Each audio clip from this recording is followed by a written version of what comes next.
Bueno, Sí, sí. estimados, estimadas, entramos entonces en la última presentación de este congreso. Vamos a contar con la presencia de Eduardo Blasina, un buen amigo que me ayudó mucho cuando decidí ingresar al mercado uruguayo. Eduardo, en su momento, cuando nos conocimos hace unos 4 años, me pidió algunos consejos sobre el tema de posicionamiento, etcétera. Nunca llegué a dárselos, esos consejos, pero debe haber habido o una transmisión de pensamiento o era una pregunta con trampa, porque en estos 4 años me comprobó que su capacidad de fuego, que su capacidad de llegada, que su capacidad de ampliar los negocios y los servicios a partir de sus conocimientos y de su imagen es impresionante, y por eso realmente quise convocarlo para este Congreso Internacional. Eduardo es ingeniero agrónomo de la Universidad de la República, hace muchas actividades, tiene su propia consultora, Blasina y Asociados, trabaja en varios países dando conferencias sobre perspectivas, tanto de mercados como climáticas, es periodista, tiene programas de radio, tiene unos newsletters excelentes sobre mercados tanto agrícolas como ganaderos, hace un anuario en formato papel muy interesante, y todo con una estructura relativamente chica y, digamos, muy basada en su imagen. Cualquier persona en Uruguay que se le mencione el apellido Blasina sabe perfectamente de quién se le está hablando o a quién se está refiriendo. Tiene un posicionamiento muy, muy importante, y bueno, esa es la causa por la que la invité a disertar sobre posicionamiento profesional, que es algo que sin duda a los colegas nos va a venir muy bien escuchar. Así que, Eduardo, en un segundo te traspaso el rol de presentador, se va a ver tu escritorio, se va a escuchar tu voz y arrancamos con la última conferencia de este Congreso Internacional Online. Ya te aviso cuando tu pantalla aparezca de este lado. Perfecto, Juan Carlos. No sé si me están escuchando allí. Te escuchamos bien y ya está tu pantalla a la vista, así que maximiza el PowerPoint y arranca tranquilo. Perfecto. Bueno, Juan Carlos, muchísimas gracias. Para mí es un honor enorme y una gran alegría poder participar de este seminario que tú estás organizando. Voy a contar un poco mi historia personal y cómo la construí y en qué de qué herramientas hice uso para construir lo poco o mucho que haya construido, que por lo menos a mí y al equipo del que forma parte creo que nos hace bastante felices. Voy a un poco de mi historia personal. Yo no soy alguien que está vinculado al agro por su origen familiar. Soy nacido en Montevideo y simplemente una conjunción de intereses personales, por un lado por la biología como disciplina científica, por otro lado por la economía, en un momento de mi vida, de mi adolescencia, sobre los 17, 18 años, cuando la economía de Uruguay estaba sumamente convulsionada y la política de Uruguay estaba muy convulsionada, un periodo en el que la dictadura estaba cayendo, Argentina estaba en la guerra de las Malvinas, Uruguay estaba atravesando una crisis financiera muy grande y tal vez un poco de background, porque mi padre trabajaba en un banco y me iba explicando lo que estaba pasando y por qué el dólar iba a subir disparadamente y un montón de otros factores que me hicieron a la economía algo muy atrayente como ciencia, en el sentido de que también había una cierta capacidad de predicción económica y bueno, de esa mezcla de interés por la biología y por la economía es que fui construyendo mi negocio. Yo creo que, por lo tanto, lo primero para construir cualquier tipo de negocio es que uno tiene que tener una pasión muy fuerte por eso que va a construir. No creo que sea posible construir un negocio de ningún tipo si uno no tiene un sueño muy poderoso. Habrá japoneses que sueñan con hacer televisores en 3 dimensiones, habrá gente que sueña con lograr los mejores cultivos que sea posible lograr, pero si no hay esa llama de pasión atrás, es difícil lograr construir algo de cero que tenga una cierta dimensión. Es una pasión que puede ser científica o puede ser humanística, puede ser construir una red social o puede ser descubrir la genética de un cultivo resistente a la sequía. Pero lo que sí me parece es que si es una pasión científica, uno tiene que lograr una correspondencia entre resolver algo y solucionar un problema que esté planteado en la realidad. No, es muy difícil construir una firma o proveer un servicio si no se tiene claro cuál es el problema que se quiere ayudar a resolver. En el caso mío, cuando yo estaba terminando mi carrera de agrónomo, no sabía cuánto valía un kilo de novillo, no sabía cuánto valía un kilo de trigo, ni sabía cuánto era un buen precio o un mal precio, ¿no? Te sabía mucho o sabía lo que sabe cualquier agrónomo de zootecnia, de fitotecnia, de botánica, pero estaba muy estresado porque estaba por salir al campo laboral y sentía que no sabía cosas básicas sobre la lógica económica de aquello en lo que iba a trabajar. Y fui notando que eso era algo que realmente estaba por resolverse en el Uruguay de fines de los años 80, que es cuando yo estaba terminando la carrera. Entonces, lo primero que tuve fue la clara noción de que había un problema para resolver, que aún los grandes empresarios que sí sabían cuánto valía un novillo o sí sabían cuánto era el precio de las cosas, tenían una demanda por análisis más profundo de los que había disponibles sobre qué iba a pasar con esos precios y sobre cómo se iban a mover. Entonces, si tuviese que dar una primera sugerencia luego de que uno tiene una gran pasión por algo, debe tener claro cuál es la necesidad insatisfecha que yo puedo resolver mejor de lo que se está resolviendo actualmente, porque también puedo tener pasión por coleccionar sellos, y puedo cultivarla, es muy válido, pero no es muy difícil tal vez hacer un negocio si no hay una necesidad que esté allí del otro lado. Y una vez que uno tiene claro que tiene una pasión, que tiene un trabajo que lo va a hacer feliz, que no va a cobrar una indemnización por pasarla mal, sino que va a cobrar como un premio adicional a un agregado de valor de algo que ya disfruta hacer, se tiene que plantear una estrategia de difusión como para arrancar, que la idea germine y que luego se propague, planteado biológicamente.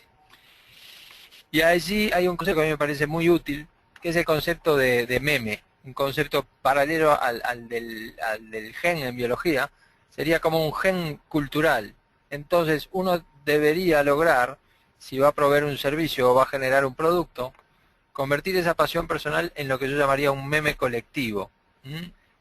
Entonces, vamos a ver luego qué es un meme exactamente, pero para posicionarse es necesario generar memes, es decir, unidades de información que se difunden en el entorno social. Entonces, una definición tomada de Wikipedia es que un meme es una porción de información que coloniza un cerebro y se transmite colonizando otros cerebros. Por ejemplo, cuando escuchamos una canción que nos gusta mucho, esa canción coloniza nuestro cerebro, nos hace tararearla, nos hace silbarla, nos hace comprar un disco, nos hace comentarle a un amigo.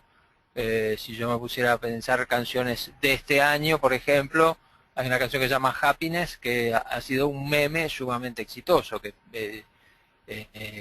seguramente en YouTube se ha replicado muchísimo en ese ecosistema, que la he escuchado en distintos lugares del mundo.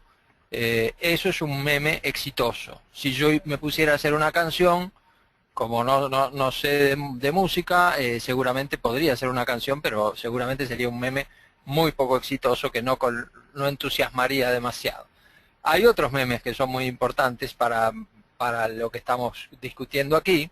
Las modas son uno, los logos son memes. Un logo exitoso es un trozo de información que se tiene que replicar mucho y tiene que colonizar muchos cerebros y ser muy memorizable. Claramente memorizamos los logos por su simplicidad y por su elocuencia, y seguramente todos, si nos ponemos a hacer memoria, conocemos muchos logos, muchos eslogans que, que también son trozos culturales que nos influencian. En ese sentido, a mí hay una frase de John Deere, precisamente, que leí cuando estaba terminando la carrera, que me influenció mucho y me llevó a determinar mi estrategia de nombre para mi empresa, porque John Deere decía que no le pondría la firma a nada que no tuviera lo mejor de sí mismo.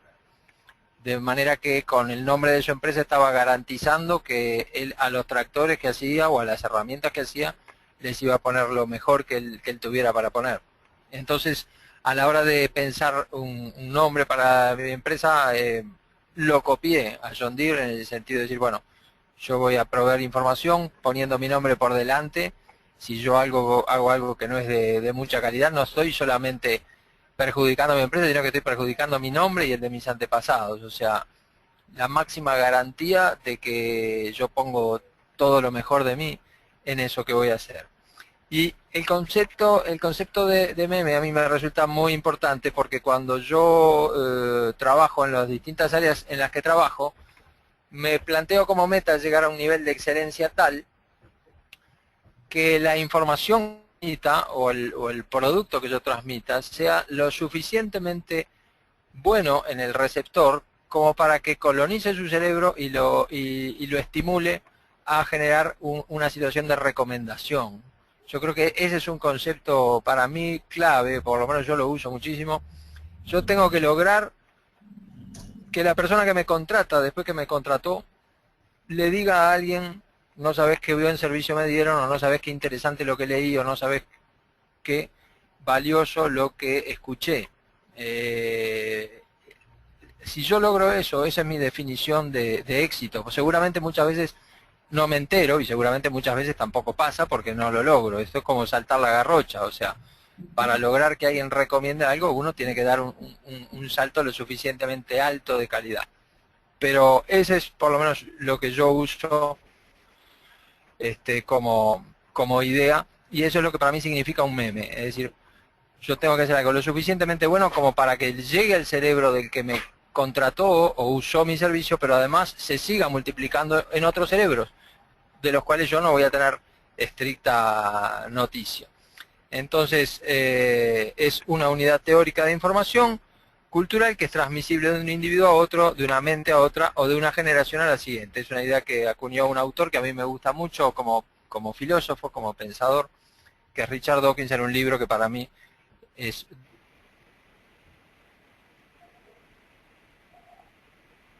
de cabecera.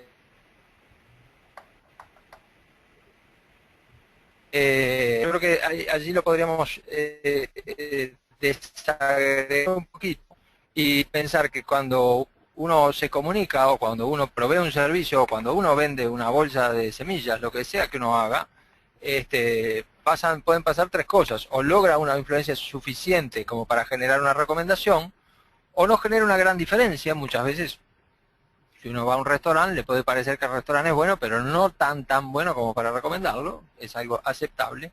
O también puede suceder que genere rechazo. Yo creo que cuando uno trabaja en comunicación, por ejemplo, tiene que ser muy cuidadoso de lo que expresa, porque uno es esclavo de sus palabras y tiene mucha facilidad para generar rechazo. Yo tengo un programa de radio, opino de economía, opino de política, pero siempre opino de una manera tal en la cual cuido mucho los juicios de valor, porque si yo opino juzgando, tengo una alta chance de generar un rechazo, y a mí lo que me interesa es opinar analizando, dando siempre herramientas para una mejor toma de decisiones, pero no arrimando agua a molinos político-partidarios o futbolísticos, o de cosas que son más vinculadas a las ideologías personales de los receptores.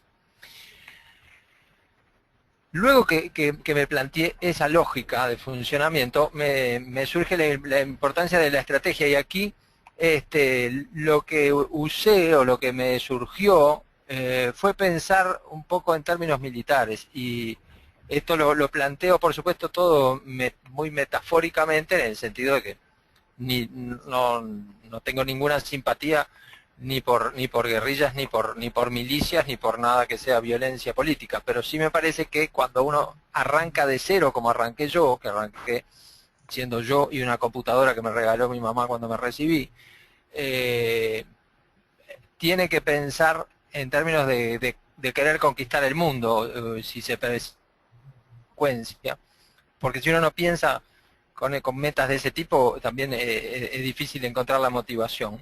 Pero tiene que pensar además como iniciando una lógica de guerrillas. Uno no es nadie, no lo conoce nadie, es un profesional recién recibido o es un emprendedor que está arrancando algo que nadie conoce, y tiene que hacer algunas primeras acciones que, como hacía la guerrilla en Uruguay, que a veces secuestraba un camión de alimentos y los repartía en un barrio pobre, tengan un impacto de propaganda. Entonces, cuando a mí me tocaba empezar a trabajar como agrónomo y salir a trabajar con productores, yo tomaba eso como algo que tenía que generar esa multiplicación de que los productores recomendaran lo que yo había hecho, y lo tomaba como pequeñas acciones que con el paso del tiempo iban a dar paso a algo mayor. Entonces, si una guerrilla crece, es lo que se llama una insurgencia, que es algo que muy tristemente vemos ahora en Irak y Siria. Es decir, un grupo guerrillero que se hace muy poderoso, domina un territorio y pasa a tener un tamaño medio,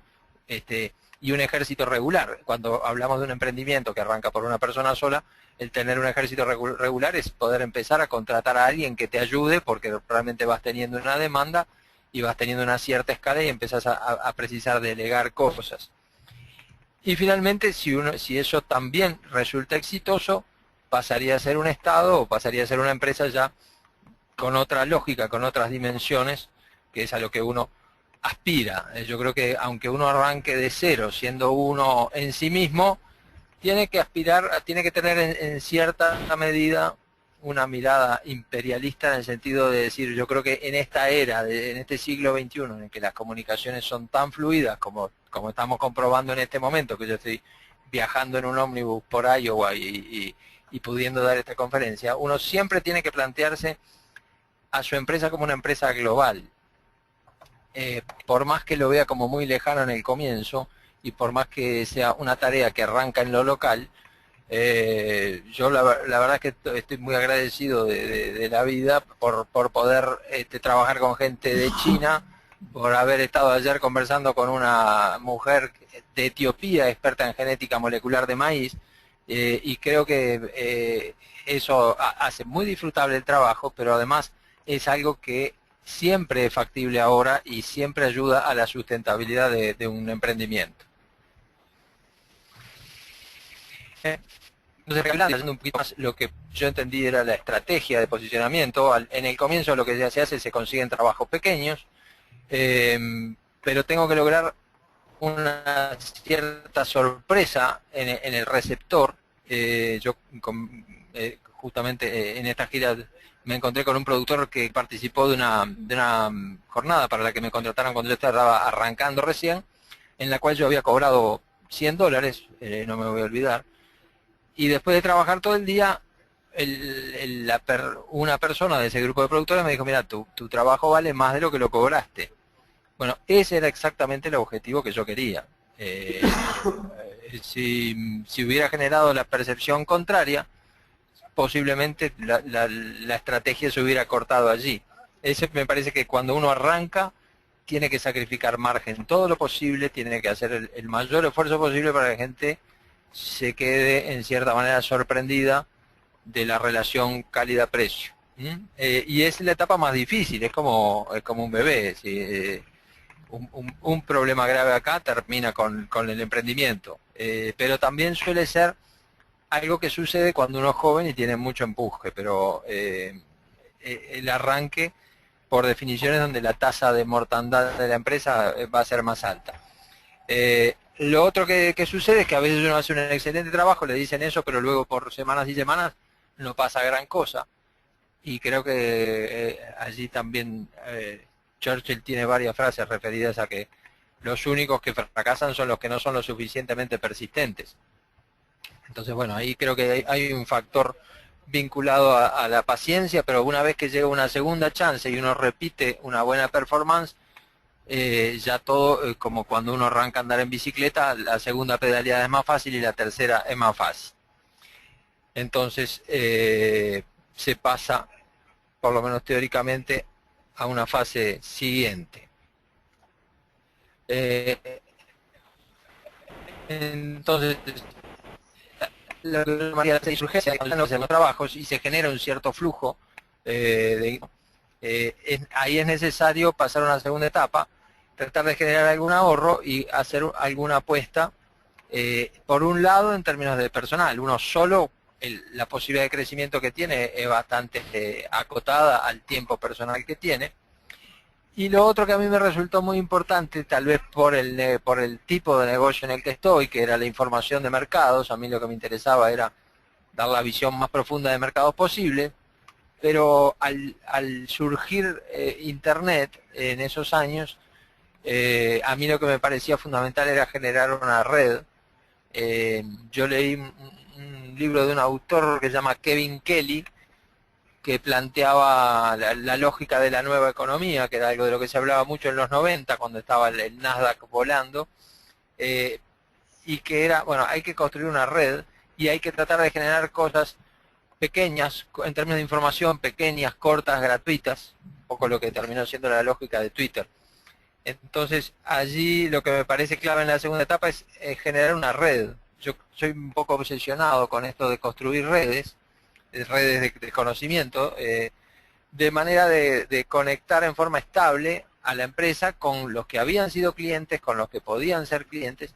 Y entonces en el agro nosotros sacamos una publicación que se llama Conexión Agropecuaria, que todavía existe, que la presentamos a lo que en Uruguay se llama FUCREA, que es como si fuera ACREA en Argentina, que yo ya había hecho algún asesoramiento para ellos.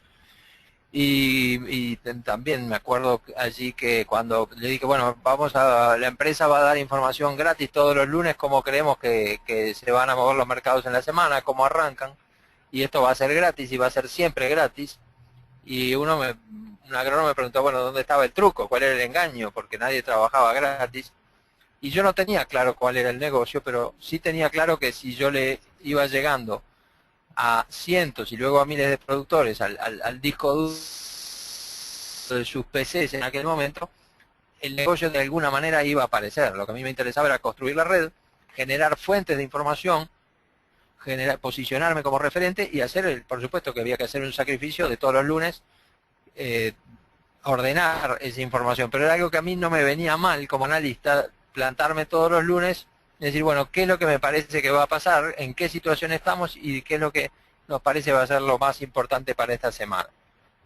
Pero en esta etapa hay un riesgo que no se tiene en la primera. En la primera etapa el costo que uno tiene es casi cero, porque es el costo del tiempo de uno.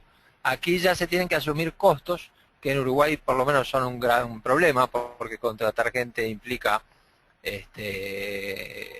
un salario, una carga social importante, seguros, etcétera, etcétera, etcétera. Y aquí entonces el riesgo es de que, como a uno le fue bien, quiere dar un salto demasiado ambicioso, quiere generar 3, 4 productos, contrata 4 o 5 personas, y el querer ir más rápido de lo que el ritmo de crecimiento del negocio lo permite, me parece que es un riesgo importante. Pero volviendo a la metáfora bélica, aquí tenemos reclutas que son pagos, pero que a la vez tienen que tener claro que uno está en una misión bastante trascendental, sea lo que sea que uno haga.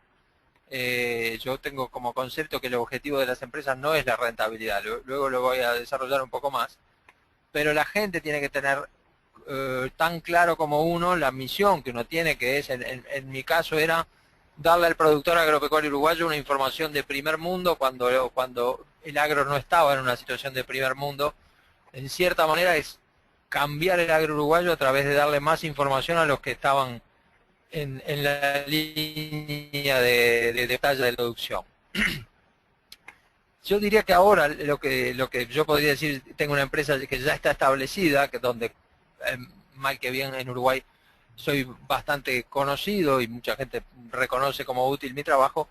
Creo que el gran peligro es la autocomplacencia, el creerse que uno ya lo sabe ya sabe lo suficiente o el creerse que uno ya llegó. Yo trato de mantener esa llama que tenía cuando estaba terminando la facultad.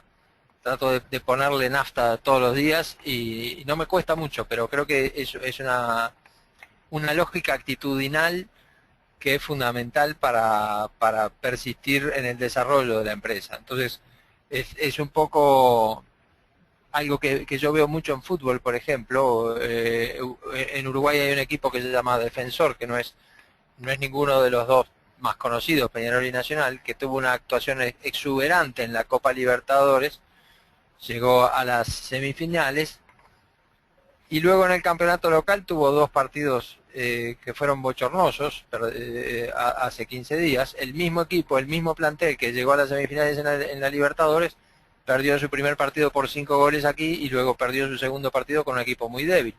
¿Por qué? Por esta razón, es decir, uno mientras va creciendo tiene una motivación muy fuerte que logra ser desequilibrante, pero luego que alcanza una meta elevada y que no percibe que sigue en esa senda o que tiene que volver a algo más rutinario, corre el riesgo de que la motivación se derrumbe. Ese es uno de los aspectos que me he planteado. Otro aspecto fue el cómo hacerme multinacional, entre comillas, porque por supuesto yo no voy a hacer nunca una Monsanto o una DeKalb o una Reuters por hablar en términos de información, pero sí me interesa mucho no limitarme a las fronteras de Uruguay. Yo sigo el mercado de la soja, del trigo, del ganado, y lo sigo para Uruguay, y lo sigo para el mundo, porque la interconexión es cada vez mayor, y porque además como aspecto de actitud de vida me parece sumamente interesante poder trabajar con gente de todo el planeta, entender cuáles son sus realidades. Si quieren apostar a Uruguay, ayudarlos a apostar a Uruguay. Uruguay es un país que no puede crecer endogámicamente, tiene que tener un nivel muy alto de inversión, ha apostado a tener un nivel muy alto de inversión. Entonces, en cierta manera creo que uno, aunque esté en el comienzo o aunque esté en una tarea que no le parece que sea demasiado trascendente, tiene que plantearse cómo voy a hacer para hacerme multinacional y cómo voy a hacer para ir generando nuevas unidades de negocio. Yo empecé como analista de mercados trabajando en forma privada.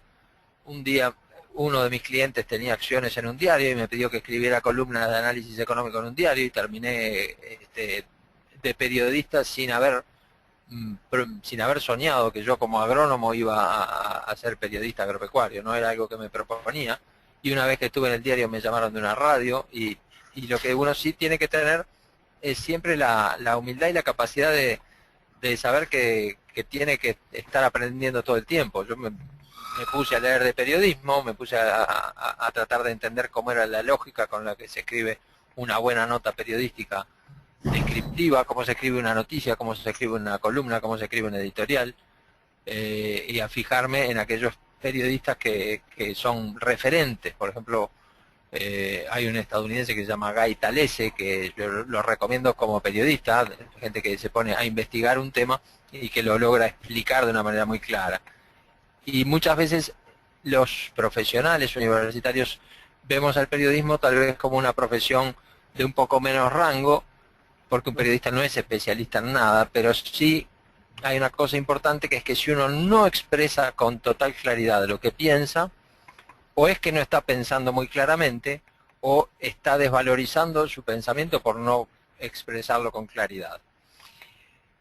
Y lo de pensar en red, que de nuevo me parece algo lo tomo de una idea, pero tenemos que pensar qué estrategia para que conozca la gente por primera vez un lugar, una empresa, un producto.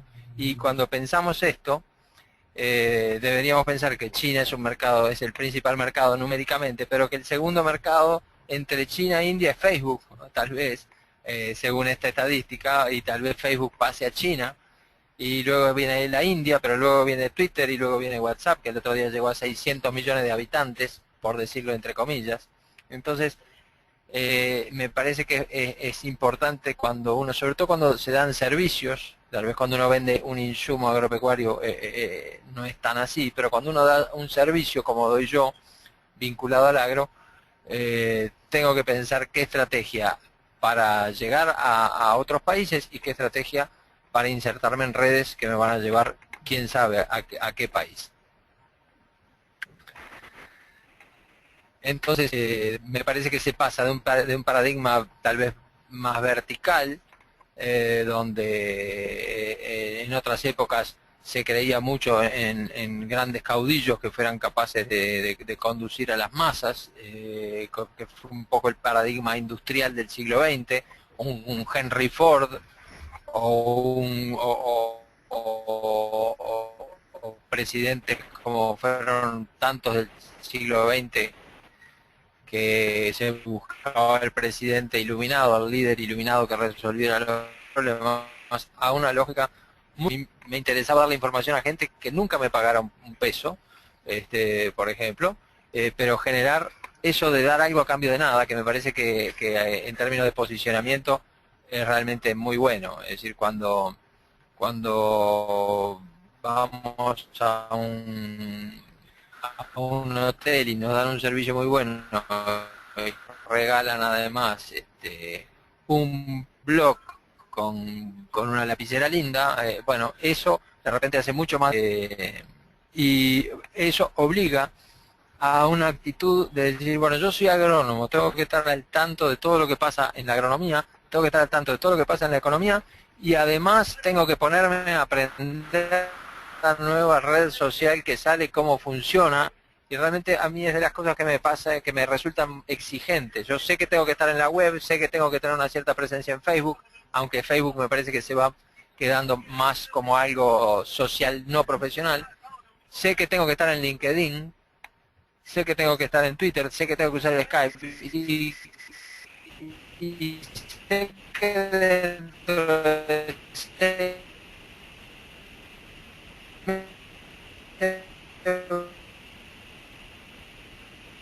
y acá ya no puse el WhatsApp, y eso, recién surge algo, digo, bueno, voy a tener que dedicar más tiempo a esto, cómo es que funciona con el Twitter, por ejemplo, tuve un periodo en el que dije, no me voy a subir a más nada, pero luego cuando uno quiere saber en muy poco tiempo lo que está pasando con la soja en Chicago o con el petróleo, bueno, en definitiva termina teniendo que introducirse en esos mundos. Lo otro que a mí me funciona mucho es lo que yo llamo mirar las cosas con mirada de japonés.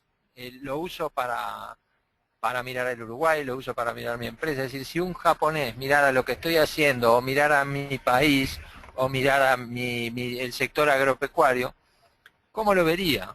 De manera de lograr una mirada no ideológica, porque yo no sabría ese japonés, ni me interesaría si es más de izquierda, más de derecha, o más rico, más pobre, no una mirada que no esté contaminada de prejuicio alguno. O sea, un japonés viene a Uruguay y seguramente no tiene muchos datos previos como para venir con preconceptos, y tratar de ver qué cosas apreciaría y qué cosas criticaría.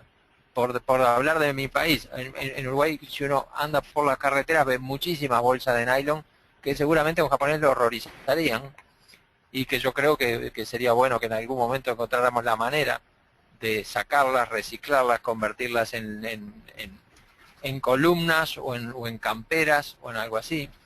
Si un japonés viniera a Montevideo, vería que no se recicla la basura, que no se separa lo orgánico de lo inorgánico, y a mí me parece que es algo que habría que hacer. Pero al mismo tiempo seguro que si fuera a mi empresa, encontraría cosas que le parecerían mejorables. Entonces, bueno, si yo me logro dar cuenta y me pongo en ese lugar, tal vez no son cosas que cuestan mucho dinero, sino que sobre todo lo que cuestan es aprender a organizarse. Yo creo que cuando uno pasa de ser una empresa unipersonal a una pyme, y de una pyme a mediana, siempre lo más desafiante es la organización de los tiempos, la asignación de tareas, la organización de los recursos humanos, la prevención de conflictos personales. Creo que por ahí pasa bastante el desafío del crecer.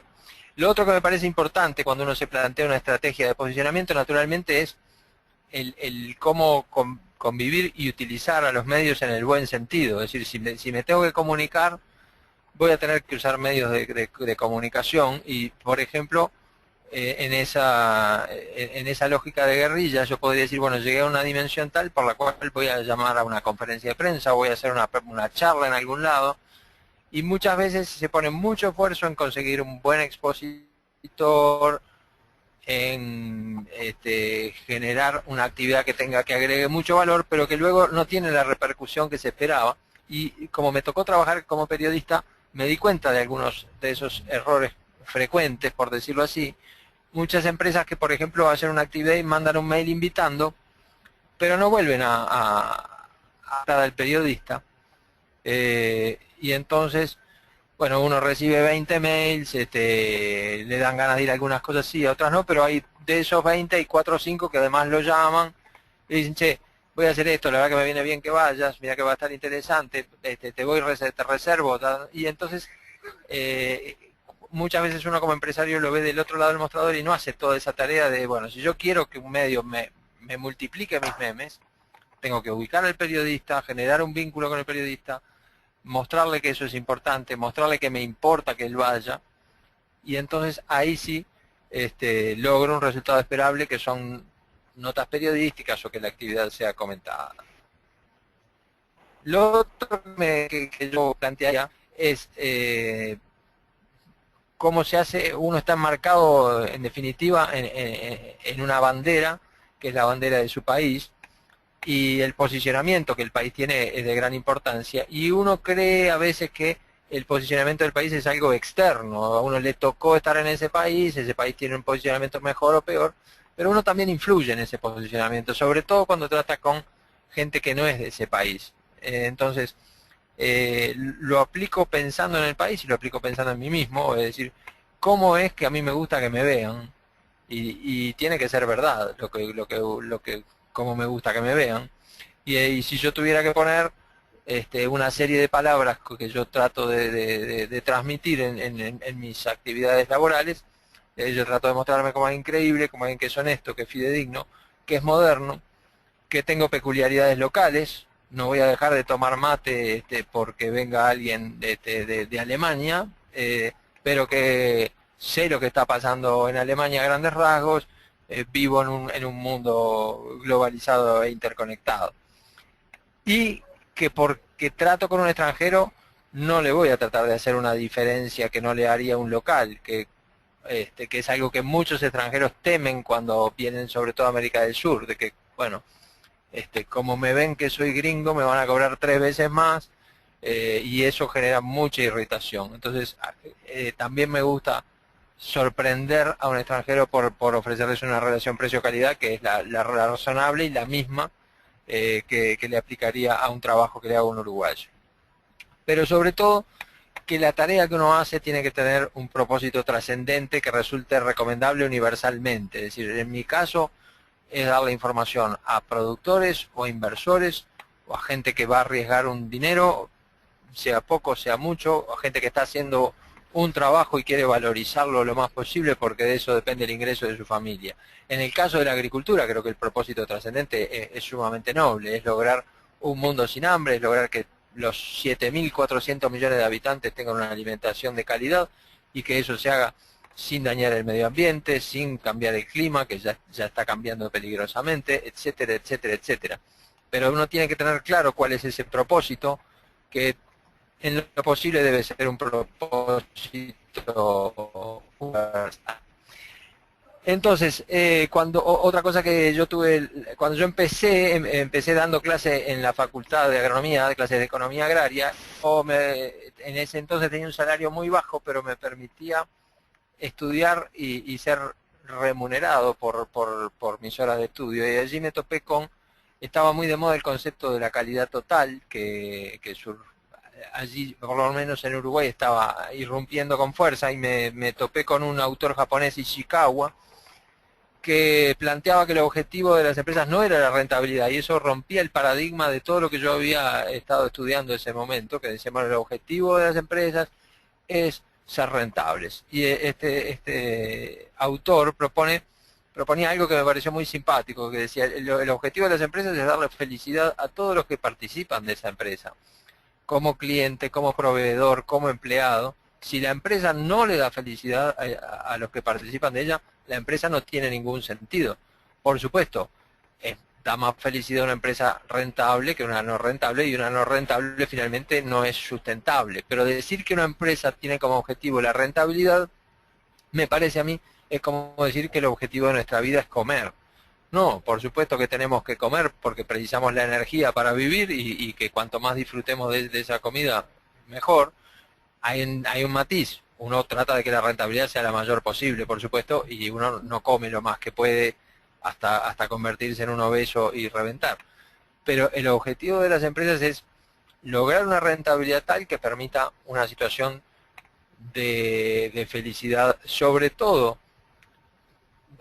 por igual, podríamos decir, pero es algo que a mí me obsesiona bastante en el equipo de trabajo que tengo, porque ya me pasó cuando yo empecé. Yo no empecé como empresario de la nada. Yo primero estuve en la Facultad de Agronomía como docente, luego trabajé en una consultora privada, y en un momento percibí que el trabajo no me hacía demasiado feliz. Yo siempre planteo que uno puede cobrar una indemnización por aburrirse en un trabajo, como en muchos trabajos que lamentablemente son así, o puede cobrar un premio adicional por pasarla bien y agregar valor, que es el objetivo que yo tengo. Si yo no soy muy estricto en los horarios de la gente, decía, o sea, en tanto cumplan su tarea y cumplan el horario que todos debemos cumplir, pero si un día llegan a las 8, otro día llegan a las 8:30 y se quedan media hora más tarde, no tengo mayor problema. Si un día precisan trabajar en su casa, no tengo mayor problema. Creo que la tecnología permite ciertas flexibilidades, eh, y creo que sobre todo muchas veces veo publicidades donde se parodia la relación jefe-empleado, el empleado pidiendo un aumento de salarios, el jefe como un ogro que lo dará o no lo dará, y me parece que eso es algo que es necesario quebrar, digamos. Entonces, a mí me parece que siempre tenemos que pensar a la rentabilidad como un medio imprescindible, pero que tiene es un medio con fin superior. Algunos autores que me han servido, ya les mencionaba Richard Dawkins, que es el autor del Gen Egoísta, pero todos sus libros me parecen libros muy importantes desde un punto de vista del basamento filosófico de cómo mirar la biología, porque él es biólogo, pero otros aspectos. Después, yo soy agrónomo, no soy experto en marketing, ni lo que hice fue agarrar los libros de cabecera de las grandes disciplinas, digamos. Me sirvió leer a Kotler cuando estaba empezando. Seguramente ahora deben haber un montón de cosas más sofisticadas, más ayornadas, pero me sirvió mucho. Me sirvió leer a Michael Porter para entender la lógica de la competitividad de las naciones, de las empresas, y en definitiva de las personas. Y un libro que me sirvió increíblemente en términos de la comunicación interpersonal, es un libro que yo encontré cuando era chico en la biblioteca de mi casa, y cuyo título me pareció una mezcla de ridículo y exasperante, porque se llamaba Cómo conseguir amigos e influenciar en las personas, y me parecía como el colmo del manual de autoayuda americano, naif, hasta que un día lo abrí y aprendí un montón de cosas sumamente prácticas. Algunas de ellas las voy a mencionar más adelante, ya llegando al final de la presentación. Hay muchos más, pero bueno, a mí me gusta que me recomienden libros, así que recomiendo estos 4, y después quien quiera podemos discutir de otros materiales. En definitiva, simplemente para terminar, la estructura de mi negocio tuvo como inicio el análisis de mercados. A mí lo que me interesaba era predecir qué iba a pasar con el precio del novillo dentro de 6 meses, un año, predecir qué iba a pasar con el precio del trigo, y que esa predicción permitiera que los clientes vinculados a mí obtuvieran una mejor remuneración por su trabajo. Desde allí fui derivando a lugares que no esperaba. Tuve que incorporar capacidad para comunicarme por escrito de la mejor manera posible. Uno tiene que soñar con ser Vargas Llosa, aunque no llegue, pero tiene que leer a Vargas Llosa y tiene que leer todo lo que pueda para comunicar de la mejor manera. Tuve que aprender a hacer consultorías, que tiene un poco de redacción, un poco de análisis y un poco de otras cosas. Tuve que incorporar la capacidad para asesorar a gente que llega a Uruguay, que es algo que me gusta mucho hacer. Y entonces tuve que adquirir una flexibilidad importante. No, no es que me haya costado, me considero una persona bastante flexible y a la que le gusta aprender de todo un poco, pero me parece que es indispensable para crecer en un portafolio de actividades diversificadas, que estén conectadas, pero que sean diversas, esa situación de diversificación. Y por ejemplo, Michael Porter pone mucho énfasis en que un empresario no tiene dinero mejor invertido que el que invierte en viajes, en conocer qué hacen otros empresarios que hacen algo parecido a lo de él, en conocer a sus clientes, y así que bueno, aquí estoy en este momento haciendo eso. Lo que de Dale Carnegie, de ese libro, tomé una cosa que me resultó muy útil, que es, él decía que de todas las personas, son de las que nos parezca más despreciable o más aburrida o más insulsa, siempre si le prestamos la suficiente atención, hay algo de lo que aprender. Y eso me sirvió muchísimo. Yo en la facultad tenía amigos que eran de extrema izquierda, que eran de extrema derecha, que eran buenos estudiantes, malos estudiantes, y si uno cultivaba el diálogo, de todos tenía algo para aprender y se iba sacando prejuicios. Hace poco, desde hace un tiempo, trabajo con una persona en China que es maoísta, o que por lo menos cree que Mao cumplió un papel muy positivo para China, que es lo contrario de lo que pienso yo, pero bueno, dialogando y dialogando se me caen a mí algunos prejuicios, entiendo su punto de vista, y aunque no cambie el mío, me da una visión mucho más completa de una realidad que es difícil de tener. Yo, el prestarle muchísima atención a gente que en general nadie le presta atención, lo uso mucho. Lo otro que me parece es que todas las personas son potenciales socios, es decir, un cliente es en cierta medida un socio, él tiene que ganar, yo tengo que ganar, y hay veces que, no sé, me ha tocado conocer a contratistas de fútbol y vi que se me ocurra decir, bueno, pero ¿y si le ofreciéramos a los jugadores de fútbol que se retiran, que se compren un campo y que ganen dinero con...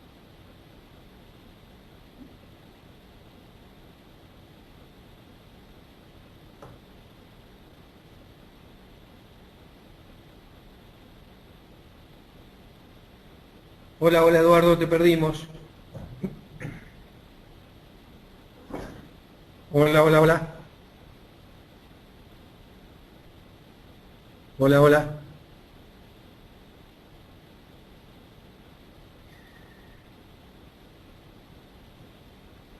Hola Eduardo. Bueno, les cuento que Eduardo Blasina nos venía dando su conferencia desde un colectivo que lo traía del Farm Progress Show, producto de este problema, este fenómeno climático eh, que hizo que el Farm Progress hoy no se hiciera. ¿Me escuchás, Eduardo? Por lo cual, bueno, es probable que este colectivo, este micro, haya entrado en una zona donde haya perdido internet. Ojalá se recupere pronto. Vamos a esperar un minuto y si no, vamos a hacer el cierre formal del Congreso. Si tuvieran alguna pregunta para Eduardo, de todas maneras, compártanla, porque se las enviaré por mail y tendrán respuesta a un foro que vamos a armar con toda la información y las filmaciones del Congreso.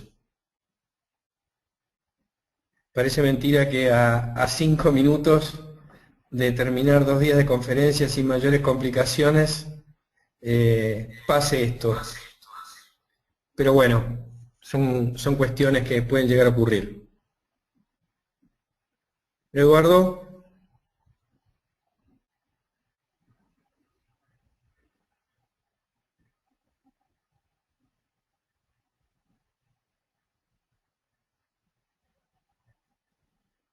Eduardo.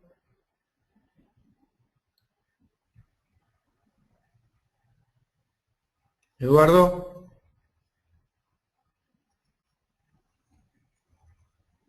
Eduardo. Bueno, desgraciadamente no puedo agradecerle a Eduardo, que estaba terminando su conferencia. Seguramente nos queden algunas preguntas por hacerle. Yo le hubiera consultado, por ejemplo, cuánto más veloz podría haber sido su posicionamiento profesional, cuántos años antes podría haber obtenido el posicionamiento profesional que hoy tiene, si hubiera contado con todas las herramientas tecnológicas con las que contamos hoy. Voy a retomar el control de presentador y voy a hacer un rápido cierre en función de respetar los horarios programados.